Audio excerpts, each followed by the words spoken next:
দ্বিতীয় দিন মালতী আরেকটি লোককে দেখল।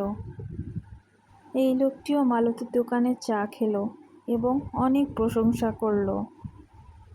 এভাবেই ধীরে ধীরে মালতীর দোকানের সুনাম খ্যাতি চারিদিকে ছড়িয়ে পড়ল এবং মালতীর দোকানের চা খেতে সকল ধরনের মানুষ আসত।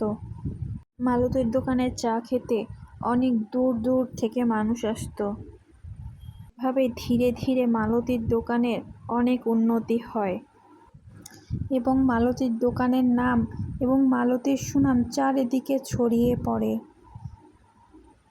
1 বছর পর আমরা দেখতে পাই মালতীর দোকান অনেক বড় হয়ে গেছে এবং সে একজন টি কোম্পানির মালিক হয়ে গেছে।